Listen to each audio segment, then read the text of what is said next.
નમસ્કાર મિત્રો, સ્વાગત છે તમારું આપણી આ યુટ્યુબ ચેનલમાં જેનું નામ છે ગુજરાતી જીકેની જમાવટ.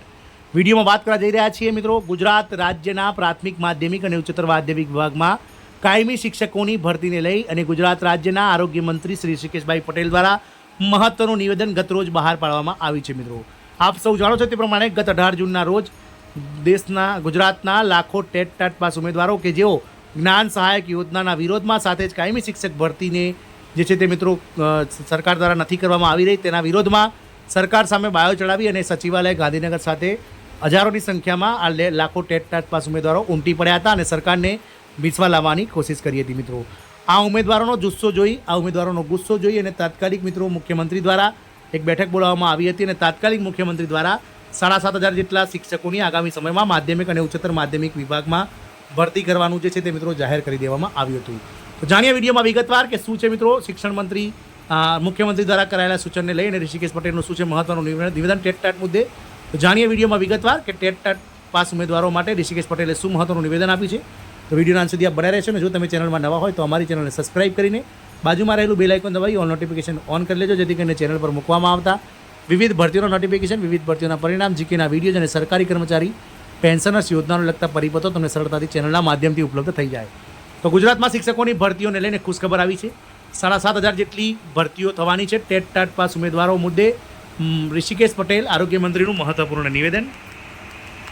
તો ટેટ ભરતી મુદ્દે ઋષિકેશ પટેલે જણાવ્યું હતું કે સરકારે માધ્યમિક અને હાર માધ્યમિક એટલે કે ઉચ્ચતર માધ્યમિકમાં 7,500 શિક્ષકોની ભરતી કરશે. ટેટ 1 અને ટેટ 2માં સરકારે ભરતી અંગે આયોજન કર્યું છે. આગામી સમયમાં ભરતીના નિયમો પૂરા થતાની સાથે જ એ શિક્ષકોની પણ ભરતી કરવામાં આવશે. ગાંધીનગરમાં ગુજરાતમાં ફરી એકવાર શિક્ષકોની ભરતીને લઈને ખુશખબર સામે આવી રહ્યા છે. રાજ્યના પ્રવક્તા મંત્રી ઋષિકેશ પટેલે ટાટ ભરતી મુદ્દે એક નિવેદન આપી ઉમેદવારોને ખુશખુશાલ કરી દીધા છે. ઋષિકેશ પટેલે નિવેદન આપતા જણાવ્યું હતું કે સરકારે માધ્યમિક અને હાયર માધ્યમિક શિક્ષક શાળાઓમાં 7,500 શિક્ષકોને લઈને મહત્વનો નિર્ણય કરવામાં આવ્યો છે.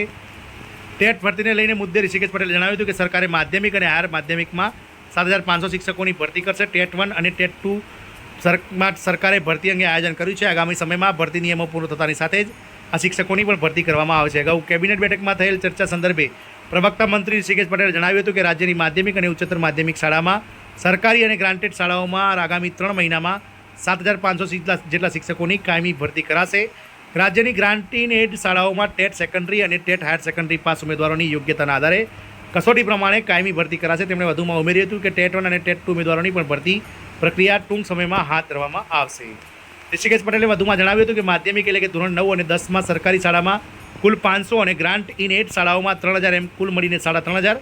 તે જ રીતે ટેટ 1 પાસ થયેલ ઉમેદવારોની ભરતી કરાશે. જ્યારે ઉચ્ચતર માધ્યમિક શાળાઓ એટલે કે ધોરણ 11 અને 12માં સરકારી શાળાઓમાં 7,750 અને ગ્રાન્ટ ઇન એડ શાળાઓમાં 3,250 એમ કુલ મળીને ટેટ 2ના 4,000 જેટલા ઉમેદવારોની ભરતી કરાશે. તાજેતરમાં 1,500 જેટલા HMAT એટલે કે પ્રિન્સિપાલોની ટેટ ભરતી રાજ્યની ગ્રાન્ટેડ શાળાઓમાં કરવામાં આવી છે. અત્યારે નોંધનીય છે કે રાજ્યમાં છેલ્લા 10 વર્ષમાં કુલ 18,382 જેટલા શિક્ષકોની કાયમી ભરતી કરવામાં આવી છે.